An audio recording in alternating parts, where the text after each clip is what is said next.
nombre es Fátima Iris Lobo Herrera, tengo 30 años y vivo actualmente en Cantón Las Cruzitas, sector escuela del municipio de Panchimalco, San Salvador. Yo soy la presidenta de la DESCO, soy la coordinadora del Comité de Mujeres, también soy la coordinadora de la iniciativa. Bueno, acá empezamos con la formación y la organización del Comité de Mujeres.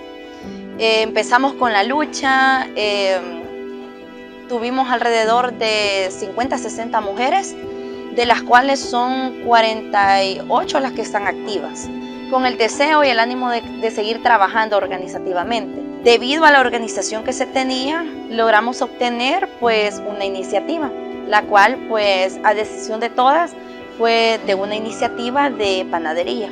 Recibimos más que todo las capacitaciones y después de las capacitaciones de haberlas recibido, ahora ya estamos emprendiendo nosotras, estamos pues elaborando diferentes tipos de pan, salimos a vender, nos turnamos para venir a trabajar por grupos y así estamos. También hemos recibido beneficios con la agricultura.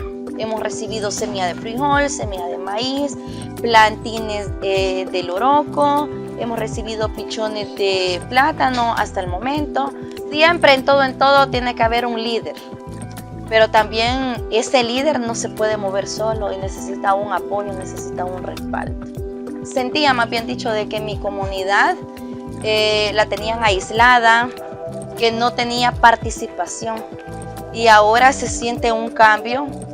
Más que todo hoy que Aqua entró y empezamos a trabajar con Aqua, siento de que no solo a mí me ha servido en gran manera, sino también a muchas mujeres de las que están participando en diferentes ámbitos dentro del tema organizativo en la comunidad.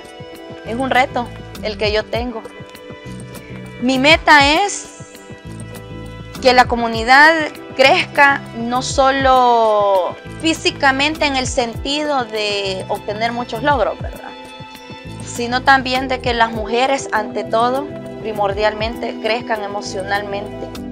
Que las mujeres rompan aquel vínculo de miedo y de temor en decir, yo puedo lograrlo, yo puedo participar.